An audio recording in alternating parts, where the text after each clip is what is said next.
Hi, in this video, I'm going to cover a short demo on how to create a serial driver or module. To create a module, a hardware module, click on My Project Resources window, right click on the window, create device. The model number we are going to create, we are going to name it demo serial. Manufacturer, demo, and no comments.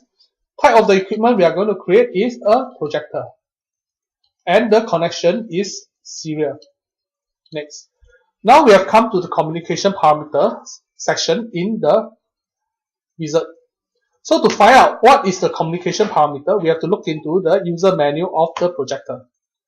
Usually the serial device will come, a serial control device will come with a user manual with the protocol documentation inside, or the protocol documentation can be another document provided by the hardware manufacturer. So once you have the protocol document, for this case, the projector we are choosing is BenQ and it comes with a protocol documentation. Let's open up the protocol documentation. As you can see, the title of the protocol documentation, retrieve. Let's open up the PDF file for the protocol documentation. And what you see here is the BenQ protocol documentation for its projector. So as stated here, RS-232 serial, this means that it's using the RS-232 serial communication standard. Alright, so the interface you should be using is the RS-232 interface. So when you scroll down, you can see the cable requirement, the connection, how the connection should be done for the RS-232 cable. And here you will see the baud rate configuration for the RS-232. This is the information we need to put into our device driver. So the default baud rate is 115200. So we will use the default baud rate, as you would not want to change the default baud rate out of the default to facilitate your programming. Alright, you'll be best to actually stick to the original default rate. The data length is 8-bit, no parity check, 1 stop bit, and no flow control. Now with this information, let's go back to the queue. CVC. Baud rates to be selected is 115200, which matches the device. 8 data bits is already matching. This is the data length. Parity, none. No stop bit. And the mode is 232. Done. The flow control is none, as stated in the protocol documentation. Click on the finish button and the device will be automatically created for you. Now, to write a driver, go back to configuration, click on the window, and you will find the demo serial device being created for you. Drag and drop the demo serial device into the system and connect the serial connector into the serial 2 of the touch panel 1, which is the UniQ panel with built-in controller. Alright, after doing that, click on the source code for the demo serial device and we can start creating the commands. Okay, to create the commands, we have to find out how the protocol works.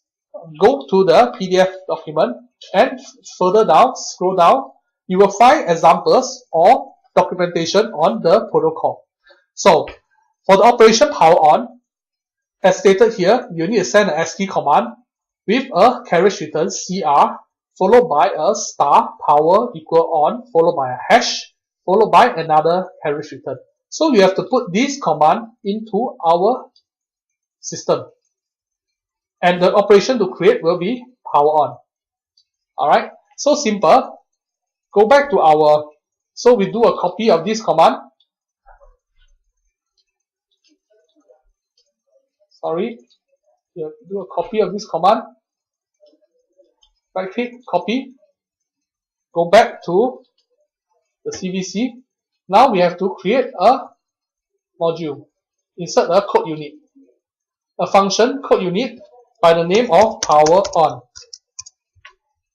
Alright, the return type is nothing and the access is global. Click OK. And next, you have to put in this command. Right? How to do that? Copy serial connector and put a dot in front. This will actually trigger the IntelliSense. So the command to use for this one will be send. So the data to send will be what's inside here. Okay.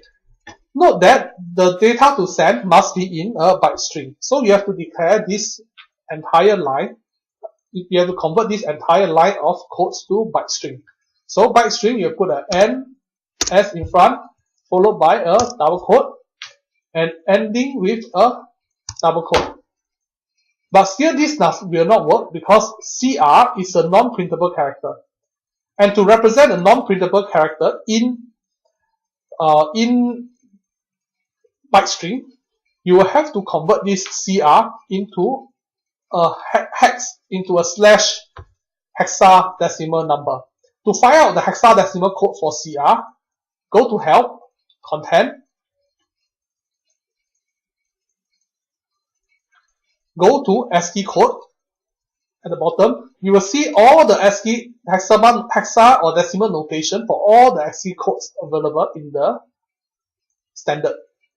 Alright, the code that we are looking for is CR. So the hex code is 0D.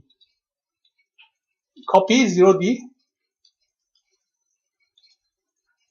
Alright, and replace this with 0D. Alright, but in front of 0D you have to put in a slash. So slash 0D.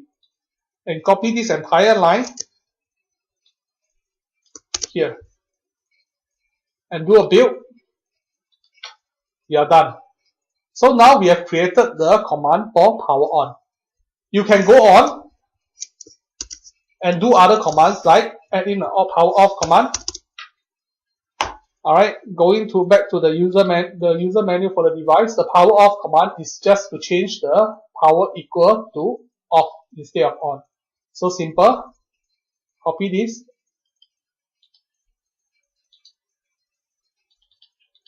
Select this, paste, and you have another command created for you. So on and so forth, you can go ahead and create multiple commands until you have all the commands you need. Or rather, we have created a power on and power off function. How do we use it? Okay, go back to the touch panel that we have created earlier. Windows, full screen window 3. Okay, we are going to create two more buttons.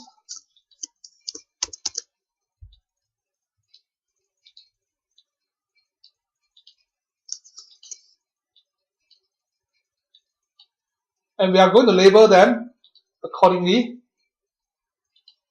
as power on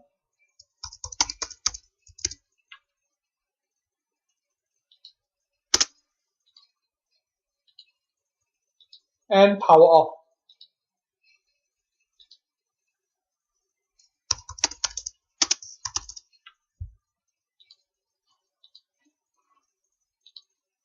Alright, and right click event on push. Go back to the, and for this button is the power on. Just select projector 2, put in power on. That's it. And then go back to full screen window 3. The next button, right click, event on push, and now we put in power off. And we do a simulation. Go to touch panel 1, temperature. Look at this. When you click on it, the serial 2 LED will be lit. So this means serial communication over the serial 2 port. So with this, I would like to end this video. You have now learned how to create a simple serial driver or module. Bye bye.